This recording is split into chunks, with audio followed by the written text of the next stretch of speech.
बताइए, आपका कौन सा जिला हुआ? हम बुंदेलखंड से। बुंदेलखंड, यूपी, महोबा। यूपी।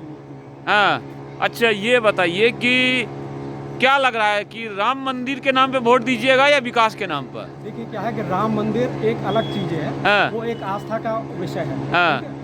उसमें कोई कंप्रोमाइज नहीं। आदमी क्या है कि आस्था से अगर बंधा हुआ है हाँ। और अपने विकास की तरफ नहीं देखता है हाँ। तो उसको हम जो है ना उतना विकसित नहीं कहेंगे। विकसित नहीं कहेंगे। आस्था भी होने चाहिए प्लस काम धंधा। कहने मतलब आपको राम मंदिर से दिक्कत नहीं है, लेकिन विकास तो चाहिए ही चाहिए। दोनों चीजें होना चाहिए। दोनों चाहिए। आदमी क्या है कि जब तक आस्था से नहीं जुड़ा होता है हाँ। तब तक अपने लक्ष्य की तरफ नहीं जा पाता है। ठीक है। और यदि आदमी जो है ना सिर्फ विकास की तरफ जाएगा और आस्था नहीं होगी तो डूबेगा वो जो है। अच्छा, क्या लग रहा है कि उत्तर प्रदेश में सरकार जो है योगी जी, हाँ।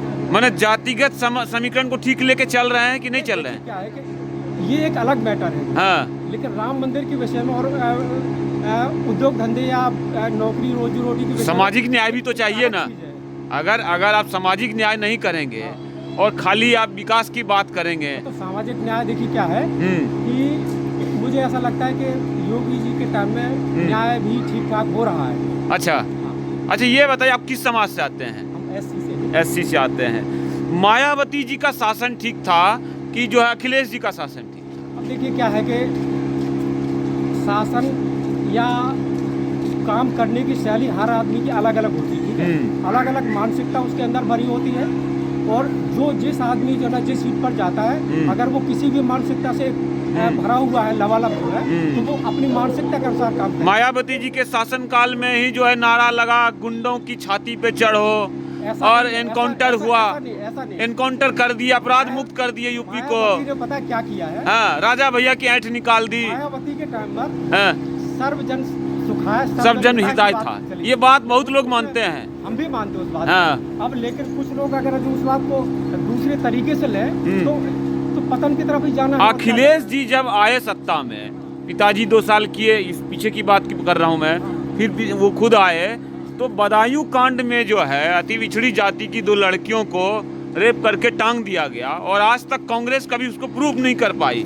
क्या लग रहा है कि कांग्रेस और जो समाजवादी पार्टी का यूपी में नुकसान हुआ और योगी जी मजे से राज कर रहे हैं, यही सब कुछ कारण था? देखिए क्या है कि ये एक अलग चीजें हैं। ये क्या है कि वहाँ की शासन प्रशासन की एक देखरेख का एक विषय है। ठीक है। अगर यदि जिस क्षेत्र का ये मामला है उस क्षेत्र के अगर अधिकारी पदाधिकारियों ने अगर ठीक से काम किया हो। उनके पिताजी थे, पिताजी ने कहा कि बच्चे से रेप के कांड, एक और रेप हुआ था तो उसमें बोले कि जो है बच्चे हैं, गलती हो जाती है, फांसी दे दोगे क्या?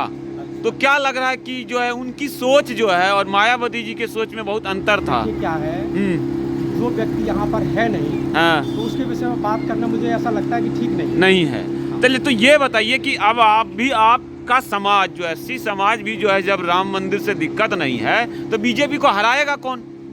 देखिए क्या है कि राम मंदिर, मैं फिर से बता रहा हूँ। हाँ। राम मंदिर और एससी एसटी बैकवर्ड या सवर्ण, इससे कोई लेना देना नहीं। तो बीजेपी तो इसको भुनाएगी ना फिर?